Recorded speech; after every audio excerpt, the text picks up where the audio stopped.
care about care. It is the voice of Indiana County, WCCS 101.1 FM, AM 1160. Our conversation with Joe Block brought to you by Diamond Drug, Diamond Medical Supply, and by Marcus and Mack, a law firm representing injured people. Joe, good morning. Hey, good morning, Todd. How are you? Wonderful, and it's good to have you on the air with us again today, talking a little Bucco baseball. Today we're going to have clouds and sun and a high of 63 degrees here, and it's looking pretty good. I think it's looking pretty good down in Florida, too, not only in terms of the weather, but in terms of what the Pirates are looking like. Yeah, I mean, the weather here has been consistent, but I think 63 after a long winter feels a lot better than, whatever it's been here. So I'm glad to hear that it's starting to thaw out up there. But, I mean, the Pirates played consistently some good baseball down here. There haven't been a lot of clunkers, very few of those. And you start to, you feel more optimistic. I think that's really all it is you feel better about the forthcoming season, that you have better talent, you have players really focusing in on their capabilities and really maximizing that rather than, I think we all get frustrated when we see guys with a lot of talent and they're not kind of living up to that. A lot of those guys are living up to that talent down here. So it is spring training. It is, sometimes they're facing guys that are AAA pitchers or AA pitchers or vice versa. But for the most part, if you really look at the eye test, you're seeing some good things. So I think that's a positive for the Pirates right now, the overarching theme so far. And, 3 weeks of the 5 through spring training. Yeah, and we get to see a bit of a spring training resume be built up. And Kevin Newman, Adam Frazier, those are two guys, their resumes look pretty shiny right now, don't they? Yeah, I do think, spring training wins and losses, you really can't tell you much unless you maybe win them all or lose them all. And maybe that tells you a little something. Same thing with stats.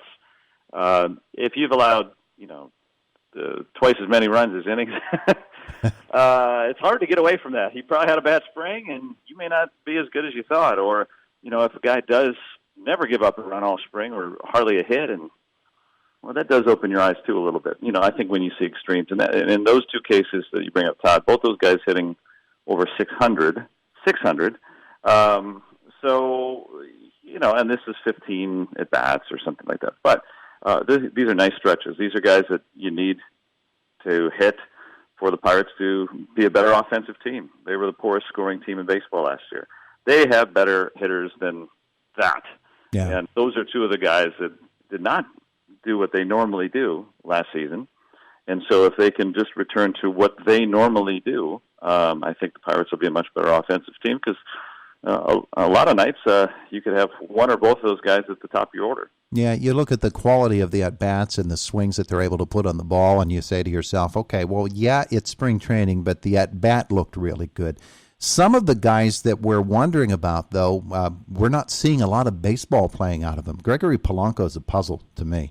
I know he's been a puzzle to a lot of people for a lot of years for the Pirates, but this is a guy that evidence has shown he needs a lot of playing time and a lot of at-bats to dial that swing in because it's such a crazy-looking swing. And we're not seeing a whole lot of him in the outfield. Yeah, he had a baby, so he was back at his home in Miami to welcome the birth of the son back on March the 7th. So when he came back, 2 days ago, the first pitch that he saw, he ripped for a triple into the right field corner, so he picked up right where he left off. He's back in the lineup again today. So he was just gone to make sure that Mama was good and baby was good, and they are, and so he's back at work. But when he's been in the lineup so far this spring, he's making more contact. That's the thing.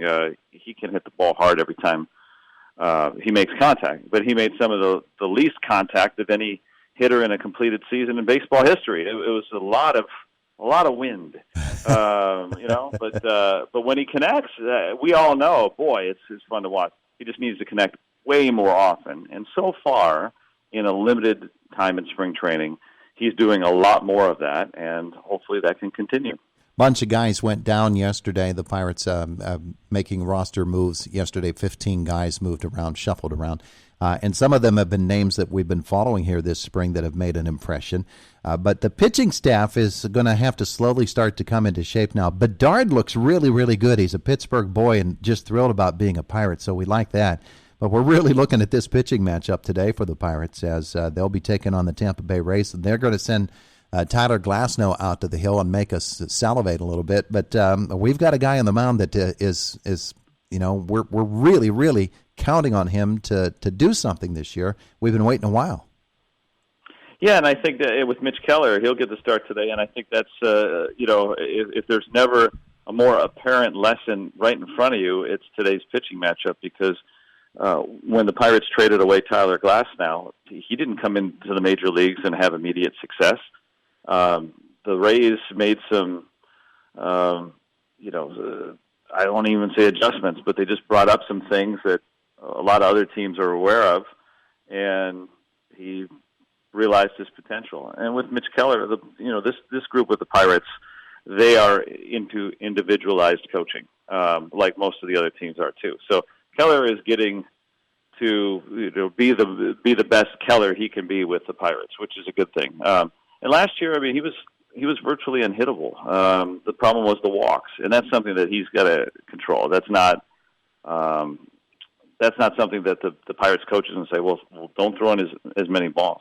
So that's what we're going to look for today and throughout spring training is he challenging hitters? He's very capable of throwing the ball in the strike zone. It's just a matter of a young pitcher realizing, wow, my stuff can get outs if I just throw it in the strike zone. Mm-hmm. And he said that. He said, those last two starts where he didn't give up a hit in either start over 11 innings last year, kind of opened his eyes to that. So his arms looked great in spring training. So this could be the year finally where, last year was so tumultuous, plus he was hurt. The year before that, he was coming up, and it was a rocky beginning to his big league career. There was a lot of things that have kind of been jumbled for him. This year, it's just spring training. Go out there, be you, and you're going to be in the rotation and get the ball every fifth day and have at it and have fun. So I think we're going to see the best of Mitch Keller start to be, and no one just clicks. Very few guys just click. It'd be awesome right away. But we're going to start seeing the potential of Mitch Keller in 2021. Yeah, it's not just throwing in the strike zone, but where you want in the strike zone, and he's going to have to hone that in. Joe, I got to tell you, Bob Walk said last week to us, he said, who's on next week? And I said, Joe Block. And he says, oh, man, you got to give Joe a hard time. That's my guy. So Walkie, give me a hard time. Yeah. Walkie says to give you a hard time, but Joe, you're such a nice guy, I can't do it. There's nothing out there for me.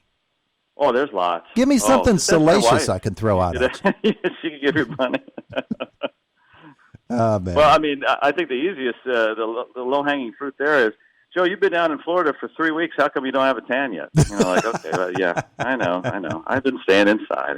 I just try to. Well, keep low profile. So there's a lot of good stuff with that. We understand the hair thing. We understand the hair thing. Yeah, it's a protection thing. Yeah, you want to be an older man who is not all wrinkled up from Florida sun. We understand, Joe. Yeah. Just trying to stay safe down here. So. Hey Joe, thanks for being. Are you on the radio today or on TV? No, I'm going to put the makeup on today, so it looks like I have one. So I'm on the TV side. You got Brownie on your radio today. 1 o'clock, the Rays. There you go. Good stuff. Joe Block, thanks for spending some time with us today. Always, Todd. Thanks again. Have a great one. It is the voice of Indiana County, WCCS 101.1 FM and AM 1160. FM and AM 1160.